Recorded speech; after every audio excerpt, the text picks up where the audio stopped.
Cartoon tales. Cinderella परी की जादुई नेल पॉलिश। एक समय की बात है कि ढोलकपुर गांव में आरुषि नाम की एक लड़की रहती थी। उसके मामा पापा की डेथ के बाद वो अपने मामा मामी के पास रहती थी। आरुषि का उसके गांव में एक बहुत ही बड़ा ब्यूटी पार्लर था। शुरू में तो उसका ब्यूटी पार्लर बहुत ही बढ़िया चल रहा था, लेकिन उसके लालच और घटिया प्रोडक्ट्स की वजह से उसका पार्लर चलना धीरे धीरे करके बंद हो गया था। आरुषि सारा दिन अपने पार्लर में खाली बैठी रहती थी। एक बार की बात है कि दोपहर का समय था और आरुषि अपने पार्लर में खाली बैठी मोबाइल चला रही थी। तभी दो खूबसूरत परियां उसके पार्लर में आती हैं और उनमें से एक बोलती है, सुनो लड़की, हम बहुत जल्दी में हैं, तुम मेरा जल्दी से हेयर स्टाइल बना दो। लेकिन आप तो परी हो ना, आप तो वैसे ही इतनी खूबसूरत हो, आपको हेयर स्टाइल की क्या जरूरत है। आप इंसान लोगों की तरह हमारा परी लोग भी तेजी से बदल रहा है। हमारे वहाँ पर भी ब्यूटी पार्लर है, लेकिन हमारे यहाँ के मेकअप की शॉप्स पर मेकअप का सारा सामान सब वहाँ पर जादुई होता है। लेकिन मैं आज जल्दबाजी में अपना हेयर स्टाइल बनाना भूल गई। चलो अब तुम मेरा फटाफट से हेयर स्टाइल बना दो, हमें महारानी जमीलावती की बेटी के जन्मदिन पे जाना है। ठीक है परी जी, मैं अभी आपका हेयर स्टाइल बना देती हूँ। आरुषि खुशी खुशी परी का हेयर स्टाइल बनाने लग जाती है। ये लीजिए परी जी, आपका हेयर स्टाइल बन गया। शुक्रिया आरुषि, ये लो तुम्हारे पैसे। परी आरुषि को 50 सोने के सिक्के देकर वहाँ से चली जाती है। लेकिन तभी दूसरी सिंड्रेला परी के पर्स में से एक जादुई सोने की नेल पॉलिश जमीन पर गिर जाती है। अरे नेल पॉलिश, सोने की नेल पॉलिश, ये जरूर परी की जादुई मेकअप किट से गिरी होगी। परी जी। आरुषि परियों को आवाज लगाती है, लेकिन तब तक परियां वहां से चली जाती हैं।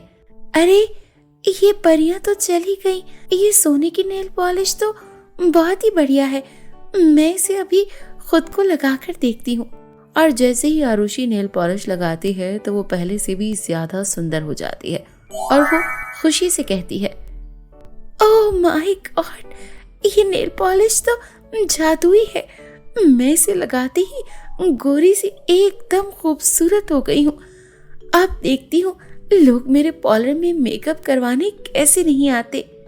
तभी उसके पार्लर में कुछ लड़कियां अपने दोस्तों के साथ आती हैं। सुनो आरुषि, आज मेरी गंजी टकली फ्रेंड को देखने वाले आ रहे हैं, तो इसे अच्छे से तैयार कर दो। और हाँ, ऐसा तैयार करना जिससे मेरी फ्रेंड का ये काला और मनहूस वाला चेहरा एकदम दूध की तरह सफेद हो जाए। अब पैसों की फिक्र मत करो। अब फिर तो आप लोग सही जगह पर आई हैं। मेकअप और विग से तो मैं आपकी सहेली को सिर्फ एक दिन के लिए खूबसूरत कर सकती हूँ, लेकिन मैं चाहूँ तो मैं आपकी फ्रेंड को हमेशा के लिए बाल लगा के दे सकती हूँ और ऐसे खूबसूरत बना सकती हूँ। बस उसके लिए आपको 1 लाख रुपए का इंतजाम करना पड़ेगा। मैं आपको पहले ही कहा है कि बस मेरी दोस्त को जरा सुंदर बना दो। अब पैसों की फिक्र मत करो, तुम्हें जितने भी चाहिए होंगे उतने पैसे मिल जाएंगे। आरुषि जब जादुई सोने की नेल पॉलिश को उस लड़की के हाथों पर लगाती है तो एकदम से वो बदल जाती है और वो बहुत ज्यादा खूबसूरत हो जाती है। ये देखकर उसकी सभी फ्रेंड्स बहुत हैरान और खुश हो जाती हैं। अरे वाह, ये तो सच में कमाल हो गया। जो काम इतने अच्छे पार्लर वालियां नहीं कर पाई, वो काम तुमने इतनी आसानी से कर दिया। वाह, ये लो तुम्हारे पैसे। उस दिन के बाद से आरुषि अपने आसपास के गांव में बहुत ही ज्यादा फेमस हो जाती है। अब तो हर कोई आरुषि के पार्लर में मेकअप करवाने आने लगता है। ये देखकर आरुषि के मन में और ज्यादा लालच आ जाता है और वो लोगों से अपनी मर्जी के पैसे वसूल करने लगती है। इस तरह आरुषि धीरे धीरे बहुत ही ज्यादा अमीर हो जाती है। फिर बहुत दिनों के बाद सिंड्रेला परी आरुषि के पार्लर में दोबारा आती है। सुनो लड़की, कुछ दिन पहले जब हम तुम्हारे पास अपना हेयर स्टाइल बनाने आए थे तो मेरी जादुई किट से जादुई सोने की नेल पॉलिश तुम्हारे पार्लर में ही गिर गई थी। मुझे पता चला है कि तुम उसका इस्तेमाल गलत तरीके से पैसे कमाने के लिए कर रही हो, लेकिन मुझे तुमसे इसकी कोई शिकायत नहीं है। जो हुआ सो हुआ, अब तुम मुझे जल्दी से मेरी जादुई सोने की नेल पॉलिश वापस कर दो। नहीं नहीं सिंड्रेला परी जी, आपको कोई गलतफहमी हुई है। मेरे पास तो आपकी ऐसी कोई जादुई सोने की नेल पॉलिश नहीं है। देखो, अब मेरा टाइम बर्बाद मत करो। अब आप जाओ यहाँ से, मेरे काम का टाइम हो रहा है। सिंड्रेला परी समझ जाती है कि आरुषि कितनी मक्कार और लालची लड़की है और वो इतनी आसानी से अपनी चोरी कबूल नहीं करेगी। परी वहां से चली जाती है। ये देखकर आरुषि बहुत ज्यादा खुश हो जाती है। ये सिंड्रेला परी तो बहुत ही बड़ी बेवकूफ निकली। बड़ी आसानी से मेरी बातों में आ गई।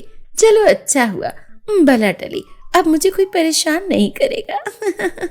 फिर अगले ही दिन दूसरे गांव की एक मालकन मानिका सेठानी अपनी बेटी के साथ उसके पार्लर में आ जाती है। सुनिए, मैंने आपका बहुत ही नाम सुना है। आप किसी को भी अपने मेकअप से बहुत ही खूबसूरत बना देती हैं। कल मेरी बेटी की सगाई है और मैं चाहती हूँ कि सगाई में मेरी बेटी सबसे ज्यादा खूबसूरत लगे। आप बिल्कुल भी चिंता मत कीजिए, मैं आपकी बेटी का ऐसा मेकअप करूंगी कि आप जिंदगी भर मुझे याद करेंगी। बस 1 मिनट आप यहाँ पे बैठ जाएं और अब आप अपनी आंखें बंद करें और मेरा जादू देखिए। जैसे ही आरुषि उस लड़की के हाथों पर नेल पॉलिश लगाती है, तभी सेठानी की लड़की कोयले की तरह काली और गंजी टकली हो जाती है। हे भगवान, ये तूने क्या किया?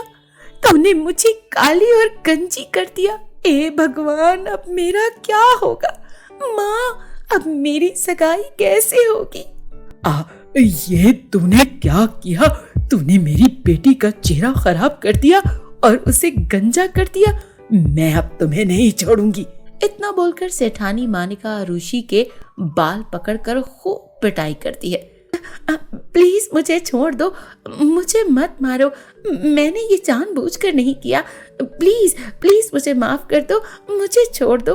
तूने मेरी बेटी के साथ ये करके उसकी जिंदगी बर्बाद कर दी।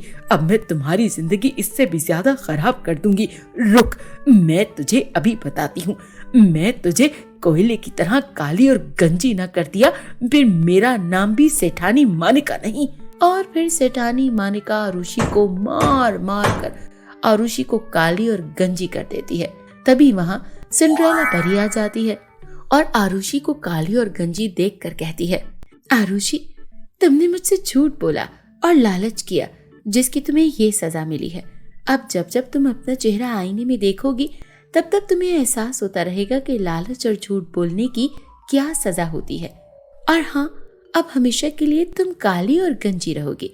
ये तुम्हें तुम्हारे झूठ बोलने की सजा है। उसके बाद सिंड्रेला परी अपनी जादुई सितारा छड़ी से सेठानी की बेटी को पहले से भी ज्यादा सुंदर कर देती है। इस तरह सब ठीक हो जाता है।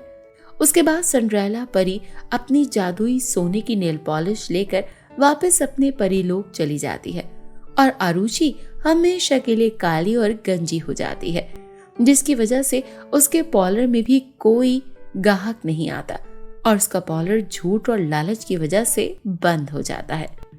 तो देखा आपने दोस्तों, लालच करने और झूठ बोलने पर आरुषि का क्या हाल हुआ।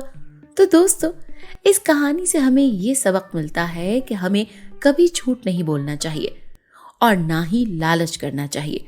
तो मेरे प्यारे दोस्तों, कैसी लगी आपको मेरी ये कहानी? मुझे कमेंट करके जरूर बताइएगा। और अगर आप हमारे चैनल पर नए आए हैं तो जल्दी से लाल बटन दबाकर चैनल को अभी सब्सक्राइब कर लें। तो मिलते हैं ऐसी ही फिर एक मजेदार सी कहानी के साथ। तब तक के लिए आप अपना ध्यान रखिए। बाय बाय दोस्तों।